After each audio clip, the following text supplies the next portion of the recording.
Então, nós vamos conversar sobre a diferença entre reagir e agir de maneira mais consciente. O reagir está mais associado ao reagir no piloto automático, sem muita consciência. Tá? Vai muito ao encontro do que a gente chama de reação de luta ou fuga. Ou seja, frente ao estresse, a gente reage de maneira automática para se livrar daquilo, ou para brigar com aquilo, ou para se livrar o mais rápido possível. Isso está mediado no nosso cérebro por algumas estruturas cerebrais que foram sendo desenvolvidas ao longo do tempo, para que a gente lide com essas situações onde nos colocam em perigo, colocam a nossa sobrevivência em risco.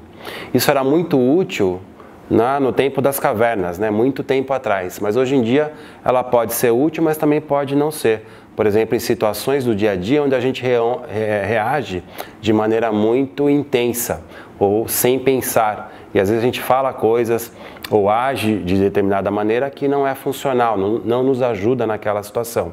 Então, isso que a gente chama de reagir no piloto automático.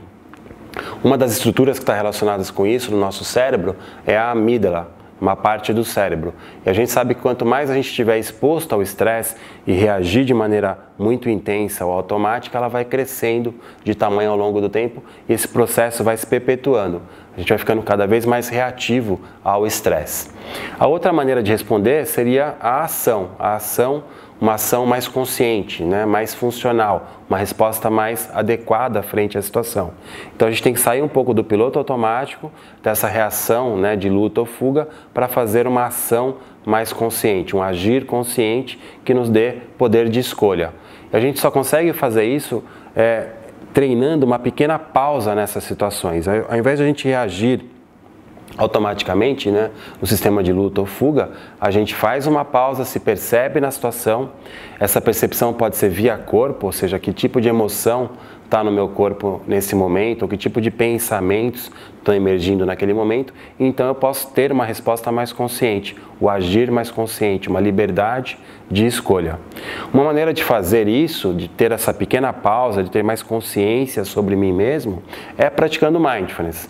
Então a gente já conversou sobre a prática dos 3 minutos, que é uma prática que basicamente nos faz isso, nos dá uma pequena pausa de consciência de como eu estou agora, sensações, emoções, pensamentos, uma passagem pela respiração também, para como se a gente pudesse resetar um pouco do que está acontecendo naquele momento, tomar consciência do momento via corpo e poder novamente prestar atenção na experiência como um todo. E a partir daí eu posso ter uma resposta diferente frente às mesmas situações.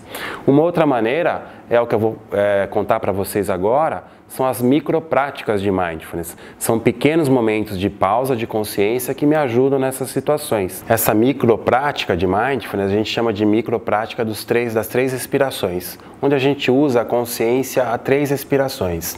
A gente pode prestar atenção na primeira respiração, nos perguntando como estamos agora, percebendo o corpo naquele momento, se tem emoções, se tem pensamentos, quais são as sensações físicas. Na segunda respiração, a gente simplesmente traz a atenção para a respiração, sem precisar fazer mais nada, simplesmente estar presente na respiração. E na terceira respiração, a gente pode fazer uma breve reflexão. O que é importante agora? O que é importante agora na minha experiência?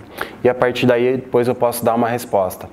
Então é como se eu tivesse uma pequena pausa, efetivamente uma pequena pausa, um pequeno espaço entre o estímulo e a resposta. Então eu posso ter mais liberdade na minha resposta, no meu poder de decisão. Você gostou desse tema? Quer se aprofundar um pouco mais?